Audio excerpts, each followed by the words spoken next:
மனிதன் என்ன பண்ணணும்னா அந்த அறிவை சரியாக பயன்படுத்திக்கணும். தற்சுதந்திரத்தை என்ன பண்ணுறோன்னா தவறாக பயன்படுத்துகிறோம். அப்போ கடவுள் எதுக்காக இந்த மனித தேகத்தை கொடுத்துருக்காரு, இந்த அறிவை கொடுத்துருக்காரு, இந்த சுதந்திரத்தை கொடுத்துருக்காருன்னா உண்மை எதுன்றதை தெரிஞ்சுக்கிட்டு நீ மேல்நிலை அடையணும், மறுபடியும் கீழ்நிலை போயிட்டு துன்பப்படக்கூடாதுன்றதுக்காக தான் என்ன பண்ணுறாரு கடவுள் நம்மளுக்கு இந்த அறிவையும் சுதந்திரத்தையும் கொடுத்துருக்காரு. ஆனால் நம்மளோட அறியாமைனாலையும் அகங்காரத்தினாலையும் ஆணவத்தினாலையும் என்ன பண்ணுறோம், பிற உயிர்களுக்கு துன்பத்தை கொடுத்து மீண்டும் மீண்டும் அந்த வலி வேதனைகளில் நம்ம அனுபவிச்சுட்டு இருக்கோம். ஏன் பிற உயிர்களுக்கு துன்பம் கொடுத்தா நம்மளுக்கு வருதுன்னா பெரியவங்க அப்பவே சொல்லிட்டு போயிட்டாங்க, தீதும் நன்றும் பிறர் தர வாரா. வள்ளல் பெருமான் சொல்றாங்க, அவர் செய்த நன்மை தீமைகள் அவரையே சேரும் அல்லது மற்ற இடத்தில் போகாது.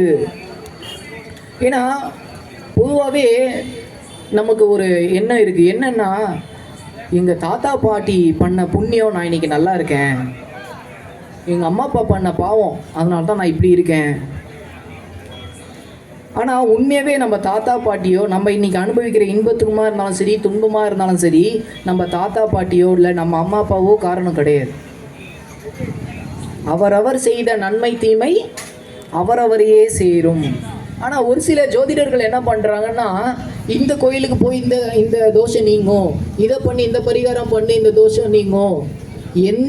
எந்த கோயிலுக்கு போனாலும் இந்த தோஷன்றது நீங்கள் அது ஏன் பெரியவங்க ரொம்ப தெளிவாக சொல்லிட்டு போயிட்டாங்க, அவரவர் செய்த நன்மை தீமைகள் அவரையே சேரும். அப்போது என்ன விஷயம்னா நம்ம எதுக்காக இதை சொல்கிறாங்கன்னா, நம்ம நல்ல விஷயங்களை செய்யணும், தீய காரியங்கள் செஞ்சோன்னா இன்னைக்கு மனதால் உடம்பால் வாக்கால் நம்ம இந்த பாவ புண்ணியங்கள் எப்படி சேருதுன்னா மனதால் வாக்கால் உடம்பால் சேருதுன்னு சொல்கிறாங்க. உடம்பளவில் பிற உயிர்களுக்கு துன்பம் கொடுக்கும்போது நம்ம நல்லா தான் இருப்போம். திடீர்னு பார்த்தோன்னு வச்சுக்கோங்களேன், ஏதோ ஒரு நோய் வரும். நம்மகிட்ட நிறைய செல்வங்கள் இருக்கலாம், நிறைய வசதிகள் இருக்கலாம், ஆனாலும் என்ன ஆயிரும், ஏதோ ஒரு நோய் நம்மளுக்கு வந்துக்கிட்டே இருக்கும். அதுக்கான காரணம் என்னன்னா உடம்பால் செய்த பாவம். அப்போ மனதால அடுத்தது பார்த்தீங்கன்னா மனதால செய்த பாவம். அவங்க நல்லா இருக்காங்களே, அவங்க வீடு வாங்கிட்டாங்களே, அவங்க கார் வாங்கிட்டாங்களே, அவங்கள மட்டும் இப்படி இருக்காங்க அப்படின்னு சொல்லிட்டு பொறாமப்படுறது. அந்த பொறாமப்படும் போது அது என்ன ஆகும்னா அந்த கணக்கில் சேர்ந்து நமக்கு வரும். இன்னைக்கு நம்மளுக்கு மன அழுத்தம், மனசளவில் எந்த ஒரு பிரச்சனை வருதுன்னாலும் நம்ம பிறருக்கு அதை செஞ்சதுனால தான் நமக்கு அது வருது. இப்போ மனதால் அடுத்தது ரொம்ப முக்கியம், வாக்கால. இது நம்ம சொல்லவே தேவையில்லை. தீயினால் சுட்ட புண் உள்ளாரும் ஆறாதே நாவினால் சுட்ட வடு. ஒருத்தவங்கள கண்ணில் சுட்டு அவங்க பொழைச்சவங்களும் இருக்காங்க. அவங்களுக்கு கூட அந்த அளவுக்கு வலி என்ன ஆகிடும், கொஞ்ச நாளில் சரியாயிரும், அது மறந்து போயிடும். ஆனால் அந்த வார்த்தையால் அவங்கள தாக்கும்போது, காயப்படுத்தும் போது அவங்க உயிர் உள்ள வரையும் என்ன ஆகும்னா அந்த வலி வலிச்சுக்கிட்டே இருக்கும்.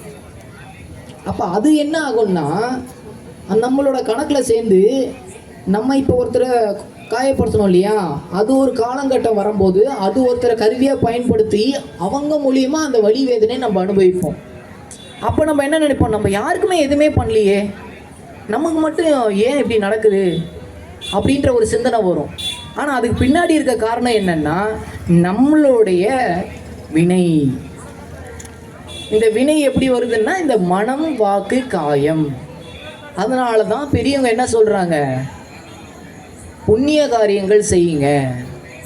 அப்போ புண்ணியன்றது என்ன அப்படின்னா வள்ளல் பெருமான் ரொம்ப தெளிவாக சொல்றாங்க, புண்ணியம் என்பது ஜீவகாருண்யம்,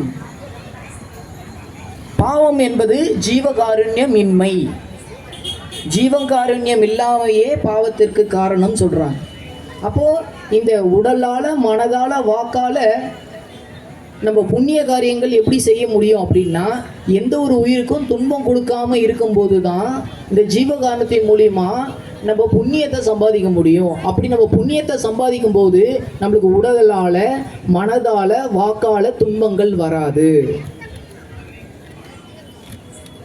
அப்போ அதை நம்ம தெரிஞ்சுக்கிட்டு நம்மளோட வாழ்க்கையில் கொஞ்சம் கொஞ்சமாக எந்த ஒரு உயிருக்கும் துன்பம் கொடுக்காம நம்மளால் முடிஞ்ச ஒரு உயிருக்கு உபகாரம் பண்ணிட்டு நம்மளோட வாழ்க்கையை நம்ம வாழ்ந்தோம்னாலே இறைவனோட அருள் நம்மளுக்கு பரிபூர்ணமாக கிடைக்கும். சரி, இறைவனோட அருள்னு சொல்கிறோம் இல்லையா? இப்போ இறைவனோட அருள்னு சொல்கிறாங்க. எதுக்காக நம்ம கோவிலுக்கு வரோம்னா இறைவனோட அருள் வேணுன்றதுக்காக தான் வரோம் இல்லையா?